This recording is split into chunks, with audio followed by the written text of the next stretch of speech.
Novel പരിചയപ്പെടാനാണ്. അതിനു മുൻപ് ഒരൽപ്പം ചരിത്രം പറഞ്ഞു തുടങ്ങണം. കാരണം ഈ നോവലിൻ്റെ കാമ്പിലേക്ക് പ്രവേശിക്കണമെങ്കിൽ ഒന്നുകിൽ ഒരൽപ്പം ചരിത്രത്തെക്കുറിച്ചുള്ള ധാരണ നമുക്കുണ്ടാവണം, അല്ലെങ്കിൽ മറ്റൊരു വഴിയുള്ളത് ചരിത്രത്തെയും ഭാവനയും സംബന്ധിച്ച നമ്മുടെ പഴകിയ ധാരണകളെ താൽക്കാലികമായെങ്കിലും മറന്നുകളയുക എന്നുള്ളതാണ്. 15-ാം നൂറ്റാണ്ട് വാസ്കോ ഡ ഗാമയുടെ കേരളത്തിലേക്കുള്ള ആഗമനം.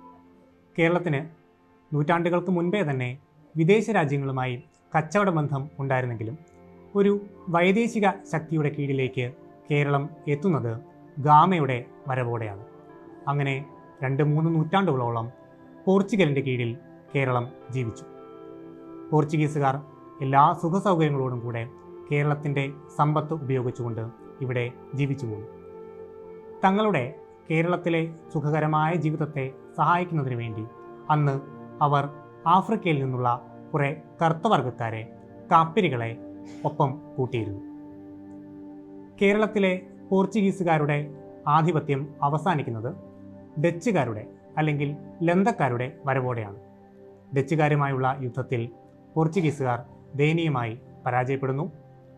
എത്രയും പെട്ടെന്ന് ഗോവയിലേക്കോ തിരികെ പോർച്ചുഗലിലേക്കോ പോയിക്കൊള്ളണം. കയ്യിൽ ജീവനും ഉടുത്തിരിക്കുന്ന വസ്ത്രങ്ങളും അവശ്യ സാധനങ്ങളുമല്ലാതെ യാതൊന്നും കരുതാൻ പാടില്ല. നൂറ്റാണ്ടുകൾ കൊണ്ട് തങ്ങൾ സമ്പാദിച്ചു വെച്ച സ്വർണവും രത്നങ്ങളും അടങ്ങുന്ന കണക്കറ്റ സമ്പാദ്യം കേരളത്തിൻ്റെ മണ്ണിൽ തന്നെ ഉപേക്ഷിച്ചു പോകേണ്ട അവസ്ഥ. പക്ഷേ ഉപേക്ഷിക്കുകയല്ലാതെ മറ്റ് വഴികളുണ്ടായിരുന്നില്ല. കാരണം തങ്ങൾ യാതൊന്നും എടുത്തുകൊണ്ട് പോകുന്നില്ല എന്ന് ഉറപ്പുവരുത്തുന്നതിനായി ലന്തപ്പട്ടാളം പോർച്ചുഗീസ് പാലസുകളുടെ വെളിയിൽ കാവൽ നിന്നു. അങ്ങനെ മനസ്സില്ലാ മനസ്സോടെ എല്ലാം ഉപേക്ഷിക്കാൻ അവർ തയ്യാറായി. പക്ഷേ ചില പോർച്ചുഗീസ് കുടുംബങ്ങൾ തങ്ങളുടെ യാത്രയ്ക്ക് മുമ്പ് ചില കാര്യങ്ങൾ തീരുമാനിച്ചു വെച്ചിരുന്നു. തങ്ങൾ അതുവരെയും സമ്പാദിച്ച സമ്പാദ്യങ്ങൾ വെറുതെ ഉപേക്ഷിച്ച് കളയാൻ അവർ ഒരുക്കമായിരുന്നില്ല. തങ്ങൾ എന്നെങ്കിലും ഇതേ മണ്ണിലേക്ക് തിരിച്ചു വരും, തങ്ങളുടെ സമ്പാദ്യം തിരികെ കൊണ്ടുപോകാൻ. അങ്ങനെ അവർ തങ്ങളുടെ വിലപിടിപ്പുള്ള സമ്പാദ്യങ്ങൾ കൊച്ചിയിൽ പലയിടങ്ങളിലായി മണ്ണിനടിയിൽ കുഴിച്ചിട്ടു. തങ്ങളുടെ തിരിച്ചുവരവ് വരെ ഈ നിധികൾക്ക് കാവലിരിക്കാൻ തങ്ങളുടെ അടിമകളായ കാപ്പിരികളെ കുരുതി കൊടുത്ത് നിധിക്ക് മുകളിൽ മണ്ണിട്ട് മൂടി. അങ്ങനെ കൊച്ചിയുടെ മണ്ണിനടിയിൽ തങ്ങളുടെ യജമാനന്മാരുടെ സമ്പത്ത് നൂറ്റാണ്ടുകളോളം കാത്തുവയ്ക്കാനായി കാപ്പിരികൾ തങ്ങളുടെ ഉയിരുകൊണ്ട് കാവലിരുന്നു. അവർ പിന്നീട് കാപ്പിരി മുത്തപ്പന്മാർ എന്ന പേരിൽ അറിയപ്പെട്ടു. ഇന്നും കൊച്ചിയിൽ പലയിടങ്ങളിലായി കാപ്പിരി മുത്തപ്പന്മാരുടെ പേരിലുള്ള വെച്ചാരാധനകളുടെ ചില ശേഷിപ്പുകൾ കാണാം. കാപ്പിരി മുത്തപ്പനെ അവഗണിച്ച് നിധി കൈക്കലാക്കാൻ ശ്രമിച്ചവർ നിരവധിയുണ്ടായിരുന്നു. പക്ഷേ ഒറ്റ രാത്രി കൊണ്ട് സമ്പന്നരായി മാറിയവർ വളരെ ചുരുക്കമാണ്. കാരണം ശ്രമിച്ചവരിൽ ഭൂരിഭാഗത്തിനും ഭ്രാന്ത് പിടിപെട്ടു, അല്ലാത്തവർക്ക് ദുർമരണം. ഇത്രയുമാണ് ചരിത്രം. ചരിത്രമല്ല, കഥയും യാഥാർത്ഥ്യവുമൊക്കെ കെട്ടുപിണഞ്ഞു കിടക്കുന്ന ഒരു ആഖ്യാനം. ചരിത്രം യഥാർത്ഥത്തിൽ സമാന്തരമായി തുടരുന്നുണ്ടായിരുന്നു. നമ്മൾ പരിചയപ്പെടുന്ന നോവൽ അടിയാളപ്രേതം, കേരള സാഹിത്യ അക്കാദമി അവാർഡിന് അർഹമായ കൃതി. എഴുതിയത് ഇരുട്ടിലൊരു പുണ്യാളനും ചാവുനിലവും ഒക്കെ നമുക്ക് സമ്മാനിച്ച PF മാത്യൂസ്. കുഞ്ഞുമാക്കോത എന്ന കഥാപാത്രത്തിൽ നിന്നാണ് നോവൽ ആരംഭിക്കുന്നത്. പറയ സമുദായത്തിലെ അറിവുള്ള പുരോഹിതനായ കുഞ്ഞുമാക്കോത അച്ചമ്പി മാപ്പിളയുടെ ഉറ്റ സുഹൃത്ത്. തൻ്റെ സ്വന്തം പറമ്പിൽ അച്ചമ്പി മാപ്പിള തന്നെ കൊടുത്ത സ്ഥലത്താണ് മാക്കോതയും ഭാര്യ ചീരയും 2 കുഞ്ഞുങ്ങളും ജീവിച്ചു പോരുന്നത്. അച്ചമ്പി മാപ്പിളയുടെ പാണ്ഡ്യാലക്കൽ തറവാടിൻ്റെ വീട്ടുമുറ്റത്തെ മരച്ചുവട്ടിൽ കാപ്പിരി മുത്തപ്പൻ്റെ സേവയുണ്ട്. മാപ്പിളയ്ക്ക് വേണ്ടി ഈ സേവ ചെയ്തു കൊടുക്കുന്നത് കുഞ്ഞുമാക്കോതയാണ്.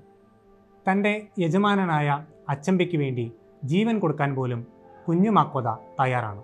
ഇതെന്തുകൊണ്ടാണ്?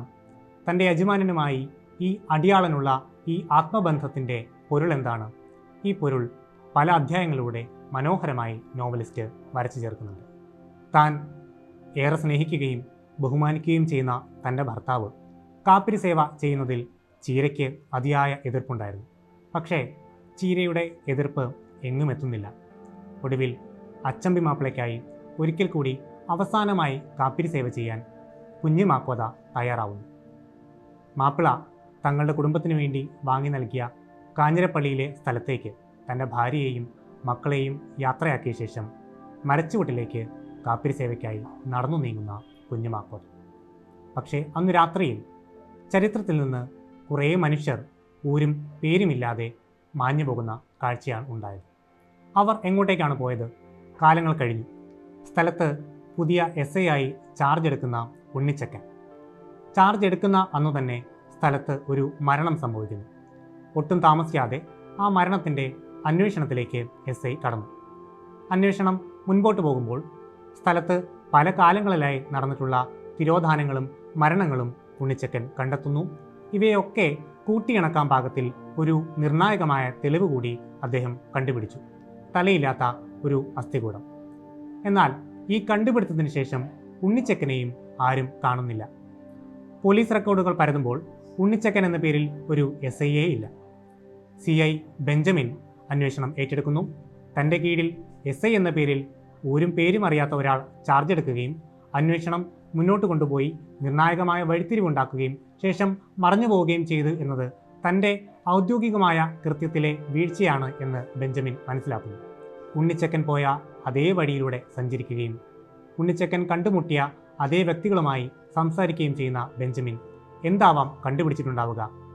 ഇത് കുറ്റാന്വേഷണത്തിൻ്റെ ശൈലിയിൽ അതിമനോഹരമായി നോവലിസ്റ്റ് രേഖപ്പെടുത്തുന്നു. തൻ്റെ ഇടമുള്ള സ്ത്രീ കഥാപാത്രങ്ങളായ ചീരയും കോതയും, ഉണ്ണിച്ചക്കനെയും ബെഞ്ചമിനെയും അച്ചമ്പി മാപ്പിളയെയും കുഞ്ഞിമാക്കോതയും പോലുള്ള ഒന്നിലധികം കഥാപാത്രങ്ങൾ. ഇവർക്ക് പുറമെ 2 മുഖ്യ കഥാപാത്രങ്ങൾ കൂടി നോവലിലുണ്ട്. ഒന്ന് ഭ്രാന്ത്, 2 തിരോധാനം.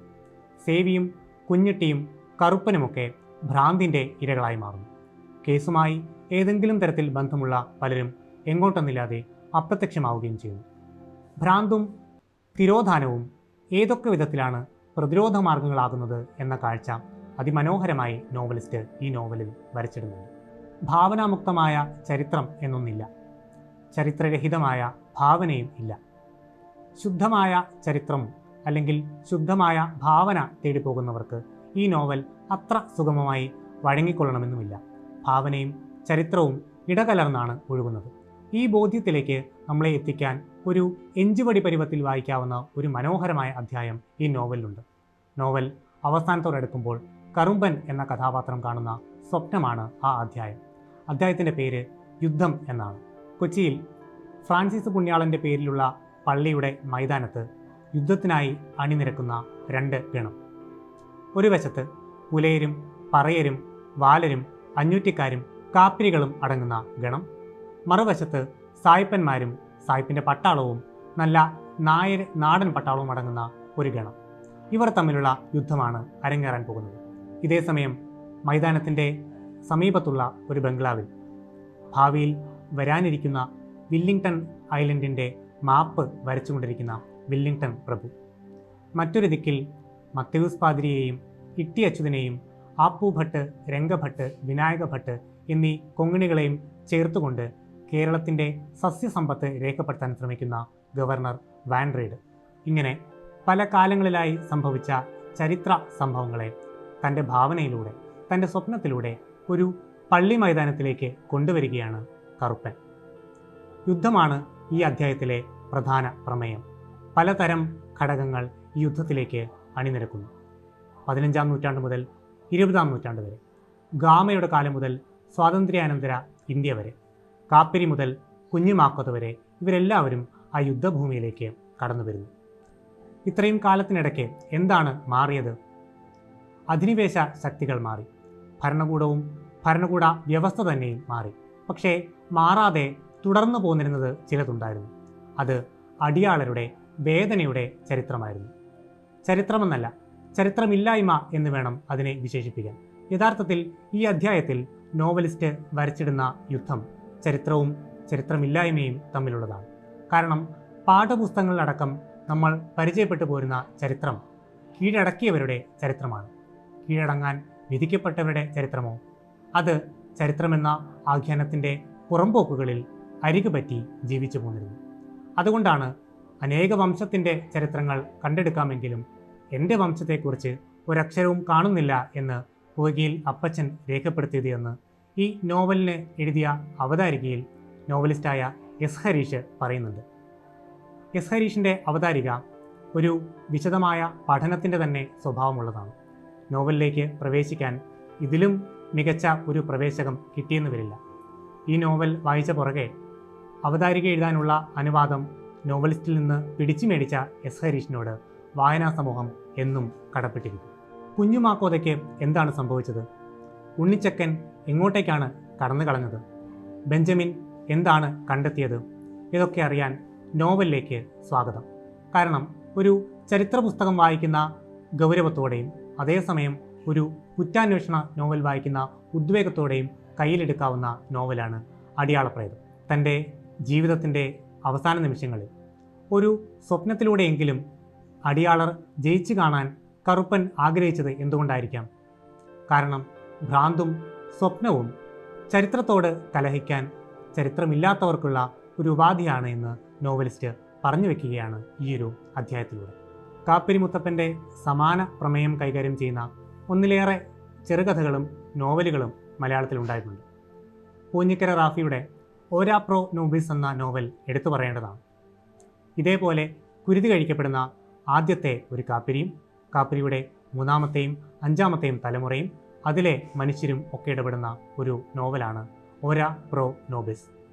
ആ ശീർഷകം തന്നെ അല്പം കൗതുകമുള്ളതുമാണ്.